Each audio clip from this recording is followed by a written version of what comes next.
Hi everyone, this is Erin from Sandpaper Road and welcome to Organizing Your Paper Scraps Part 2. I am going to link down below in the description box to the Part 1 video if you missed the chaos. It's not very long, and this video won't be very long either. I really just wanted to take a few moments and show you how everything ended up and to tell you 3 of the tips that I learned along the way of this reorganization just of paper. I'm also going to try to be a little bit steadier with the filming because maybe you got car sick in part 1 from the video. Sorry about that.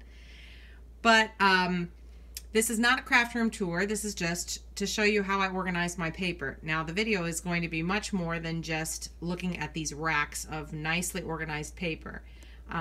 Probably you could see too that they're not organized in any particular, like all the clear ones here and then all the smaller white ones here, because I pull them out all the time. I pull them in and out all the time.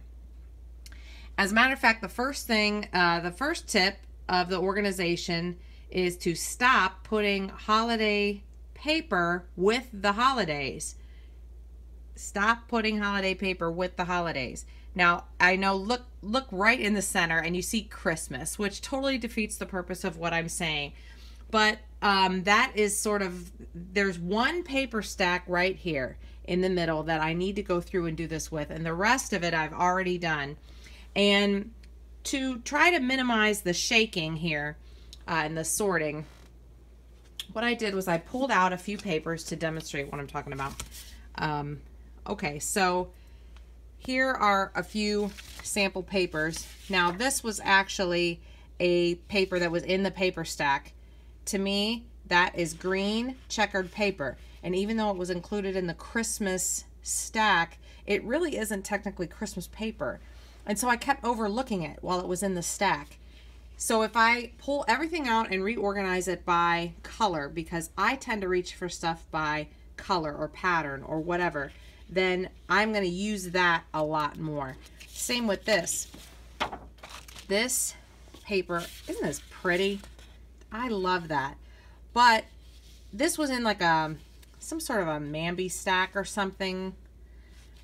Flowers, I don't know. But to me, that could be, is that Valentine's paper or is it like coral paper?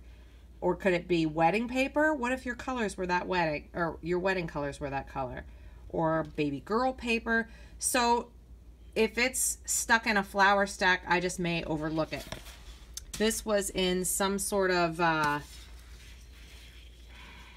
I can't even remember, but it had all these kind of like, oh, it was called Far East. That's what it was called. I love that stack. It's so good. But you know, the more you look at it, if you just look at it as a piece of paper, that could be Christmas, that could be Valentine's Day. So I know it's a huge, huge undertaking to imagine pulling out all those papers from your stack. And I certainly wouldn't do it with brand new stacks necessarily. Like I'm going to show you up here. I actually have paper stacks here that I'm leaving as stacks. I'm not touching them. I know what's in those stacks. I'm looking for them in the stack. But the stuff that's maybe the stack is already half gone or it's cut through a lot of, it's going to be better for me the way I craft if it's half done or worked through to just separate the rest of the papers by color. And the same is true, I think, for this. This was actually in some sort of glimmery type stack and it had birds and stuff in it, and it's just almost gone and cut through. And this, you know, I could use this in Christmas or baby boy or school or anything, but I kept overlooking it because it was in with its own stack of like birds and stuff. So that I think would be tip number 1. I'll just leave those there and put them away later, is to stop necessarily keeping all your big stacks together as holiday stacks. And you know, especially here we are, I'm actually at the currently making some Valentine cards, and let me just demonstrate. This one's almost done. Making some Valentine cards here with a kit that I had already made, and these were all scraps that I cut up into workable sizes, which is another one of my tips that instead of keeping giant randomly sized scraps of paper all over the place, I just choose a lot of sizes that I use a lot of. I use a lot of panels, card panels, and I put them by color. Look at that. You can even see it just as it's there. It's easy to reach for. And separated them. I had a lot of this craft cardstock, so I just cut pieces, cut aparts, and things like that, so I can easily, that's how I reach for stuff. So, which is another, I know I'm kind of jumping around, but that's another tip, is to organize the way you reach for stuff. This here is not necessarily Valentine's paper, but when I cut it, I didn't have much of it left. But because I was choosing colors, or packs by color palette, then it became Valentine's paper in this little Valentine's Day kit that I made for myself. Isn't that neat? I just put some cut aparts, some sizes I already use, so a couple panels. This was all just out of the bag, and I made this card in like 2 seconds. I don't think I'm going to like it on the white, though. I think I'm going to put it on black cardstock. Wouldn't that be fancy? So yeah, another tip is to make sure that your items, your paper is within reach. I am telling you that if it is out of sight, it is out of my mind. I do not remember that I have it. That was the main problem with these right here. I do not know how long I have had this pack of cut aparts. It's been forever. And I keep forgetting I have it because I had them in with, I don't know, letters and other things like that in some kind of vertical storage. But to me, every time I reached for my vertical storage, I reached for paper, not this kind of stuff. And when I like to be able to like root through and pick like journaling cards like this. And I just, look at all the journaling cards that I found. These are all panels cut from scraps. All cut from scraps and then organized by color. Now, that would take you about 2 seconds to make a card. And pairing it with a cut apart, a pre-made thing, a sentiment, whatever, a card base. I found all of these in these little Creative Memories plastic containers, and they're 4x6 size, and I completely kept overlooking them. So I put them where I could reach them because out of sight, out of mind.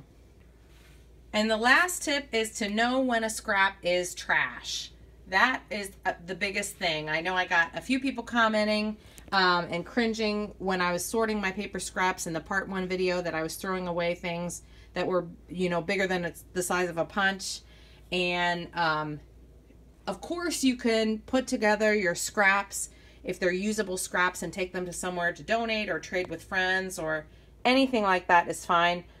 For me, I just know that having a bunch of tiny scraps, and I've known a lot of teachers, school people, you know, there's a lady friend of mine who she makes cards at a retirement home, and you know, there is such a thing as something as too small of a scrap. There is such a thing. These are workable scraps. They have a beginning, middle, and end.